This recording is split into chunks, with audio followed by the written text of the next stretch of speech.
Deja Carrington, after clotheslining Sophie Cunningham, ran into the locker room screaming that's white privilege. Then tweeted 823 threatening Sophie Cunningham and the Indiana Fever.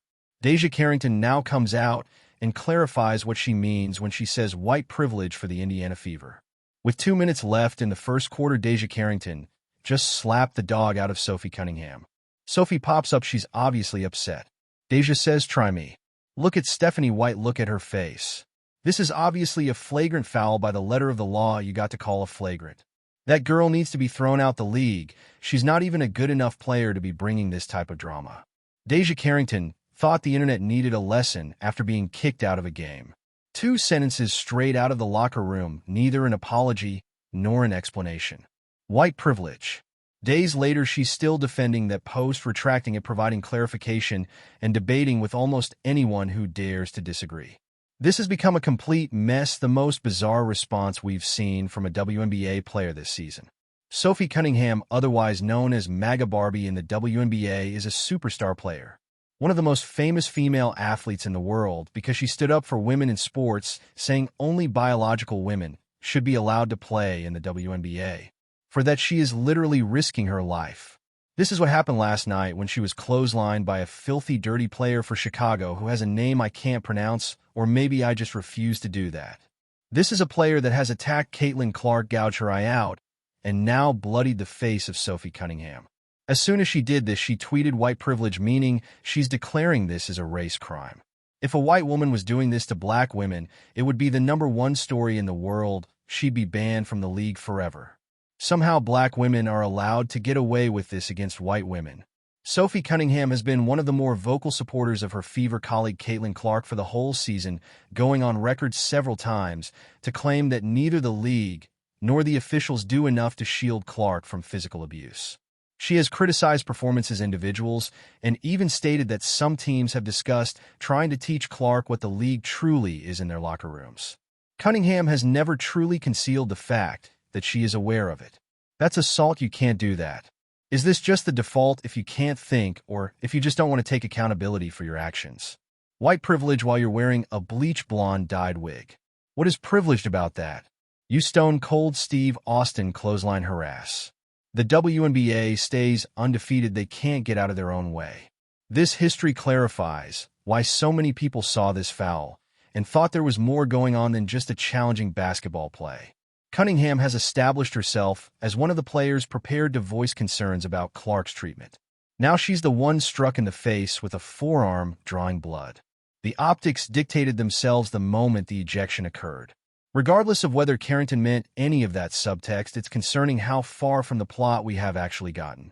When I say the plot, I mean the basketball, how far from the game we have spiraled. We used to joke 0 days without drama in the WNBA. This league is living up to it at a rate of concern we haven't ever had. Deja Carrington tweeted white privilege from the locker room of a game she was playing in. She fouls Sophie Cunningham hard. Sophie Cunningham, obviously white person. Flagrant 2, gets ejected. Goes to the locker room and tweets white privilege in the middle of a game. A flagrant 2 has to be contact that can lead to injury that looks excessive.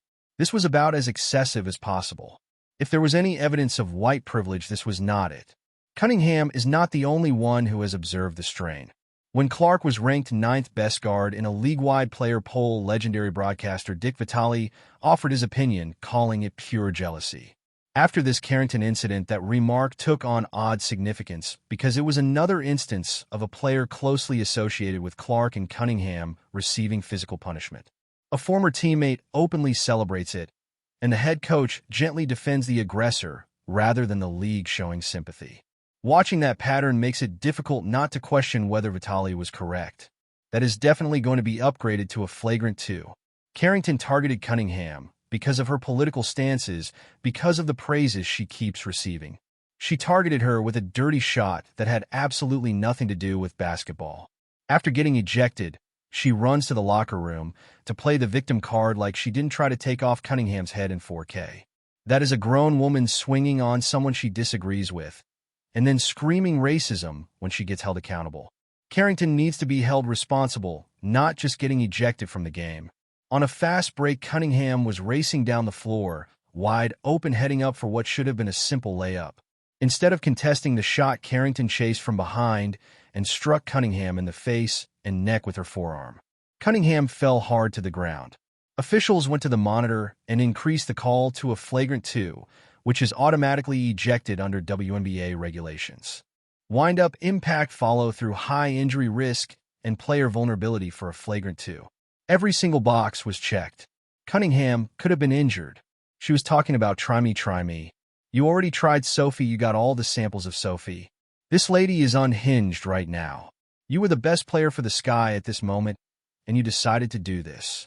You weren't thinking about the game, you were thinking about revenge. Somebody sent you on a mission. This is unacceptable, disrespectful, disgusting. Cunningham sprang up, right away her face filled with rage. Before teammates separated them, she immediately entered Carrington's space. The head of the officiating crew stated after the game that Cunningham was not punished for her reaction because it was considered appropriate considering the seriousness of the impact.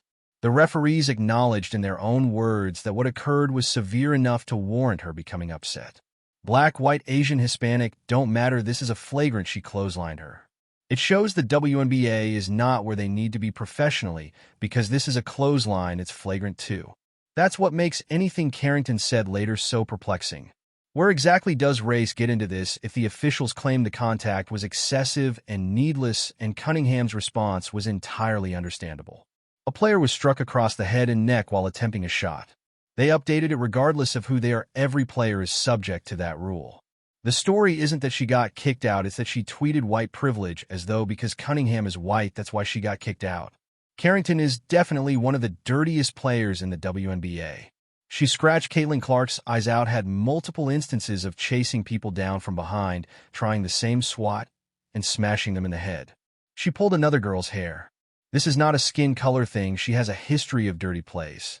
Now where this gets bananas is when you start making it into a race and culture war.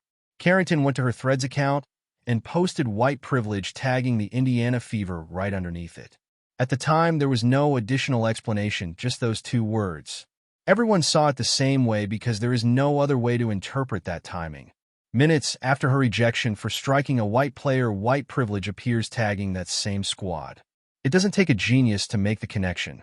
This was not a race-based decision, and to call that white privilege-based is to completely undermine the term and ignore basketball rules. You hit her in the head, you drew blood, you didn't connect with the ball at all. Have we seen white players make that same foul and get away with it? Yes. Have we seen black players make that same foul and get away with it? Yes. There was no white privilege involved in that specific call. Emmanuel Aiko took over and explained why this was solely related to basketball regulations. Carrington struck Cunningham in the head, drew blood, and made no contact with the basketball.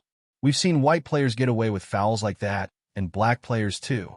Race was never a factor. Aiko called the entire situation stupid and uneducated, capturing the emotions of many commentators and viewers. He demonstrated how this appeared to be someone responding emotionally and then attempting to rationalize it when criticism came. Every possible combination of players receives hard fouls, but this player was singled out at the moment. She was dismissed, identifying the team and labeling it white privilege. Rather than taking the criticism, Carrington responded to Aiko, making it even more perplexing. I've never once claimed the assessment of the foul was white privilege, she stated precisely. You assumed that. Try using your critical thinking abilities. I attended one of the best universities to learn about this topic and would never use that term as a rhetorical device without proof. She argues no one was expected to make any connection between the white privilege she posted beneath a video of herself being ejected for fouling a white player. What specifically was the post about if it wasn't about the foul? She tagged the team of the player she just fouled moments after leaving the floor. The story is told by the timing. You can't act as though you discovered the moon or that you are the genius in a room and everyone else is idiotic. If you suggest we think critically about white privilege when you tag the Indiana Fever, you didn't give us much to think about. You uttered an inflammatory and volatile word without context. We as interpreters have to figure out what you were talking about. Common sense would deduce you were talking about fouling a white individual and getting ejected. If that's not what you meant, that's on me, I'll stand corrected. We live in a speaker-oriented country. It is on you to be clear, direct, and obvious. Aiko wasn't buying the walk back, either saying if you say the 2 things weren't connected, I'll stand corrected, but it was her responsibility to be explicit from the start. After a contentious ejection, you can't say white privilege, identify the specific team, and then get offended when people think it was about the ejection. People were reading exactly what was in front of them. This is essentially celebrating a player getting clobbered. You are on TV celebrating a player getting taken out. Sydney Colson, who played with Cunningham just the previous season, posted that she thought it was fantastic. A former teammate who witnessed Cunningham being struck across the face and neck publicly celebrating rather than worrying about it. That explains how polarizing this fever scenario has become. Rival supporters are no longer the only source of this cacophony. People who used to sit in the same locker room are the source of this.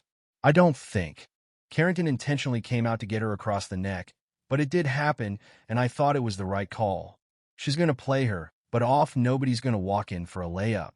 I don't oppose the hard foul, but I don't think she intentionally went for the neck. Even Cunningham's own coach, Stephanie White, didn't exactly defend her player. White told reporters she didn't believe Carrington went for the neck on purpose, but she didn't mind the hard foul itself. She said Carrington was simply competing, and no one should expect an easy layup against her. Odd to hear that from the coach of a player struck in the face with enough force to cause bleeding. These two players are to blame for the league's unprecedented rise in viewership, ticket sales, and media interest. Networks are planning schedules to accommodate their games once half-empty arenas are selling out. This season, there have been numerous instances where players and even coaches appear almost ready to oppose that momentum rather than safeguard it through cheap shots, severe fouls, or public applause when one is physically harmed. She's been called every name but a child of God. Coaches and fans have come out in the name of calling Sophie Cunningham anti-trans and transphobic. It's not far-fetched to say the league in totality does not like Sophie Cunningham. Yet after intentionally grabbing Cunningham around her neck and getting ejected, Carrington runs to Twitter to say the reason was white privilege. Sophie Cunningham carries in a basically 80% black, almost 90% LGBTQ league. That's where her white privilege is showing in this minstrel show of a basketball league. Carrington, you're a joke. You knew you weren't anywhere near getting the ball and figured this was your chance to grab her around the neck and bring her down. When you really think about it, the players who appear most opposed to Clark and Cunningham are also the ones who stand to gain the most financially from their contributions. Larger salaries, larger audiences, larger television deals, all because of the attention these two particular players draw. Yet a portion of the league's response is more akin to bitterness than appreciation. White's gentle defense of her own player's aggressor, Colson's celebration of the hit Carrington's foul, her initial post, and her protracted back and forth with Aiko are all equally significant. No matter how many words are printed to pretend it was never about the ejection, race was never a factor in that calculation. Carrington may talk about elite universities and critical thinking abilities, but the timing of her initial post did the talking long before her explanation appeared. Post-event explanations seldom reverse what everyone has already witnessed in real time. Have one of your players commit a clear flagrant 2 and then tweet white privilege right after she goes to the locker room. You can't then cry that this is being talked about in racial terms. She started that. This is a basketball play the second you go white privilege, and they're talking about it on these telecasts without mentioning what she tweeted. Don't let conservatives hijack it. Your player tweeted white privilege. The WNBA is caught between applauding the greatest increase in viewership and managing a culture where some players look prepared to rebel against the two personalities driving it.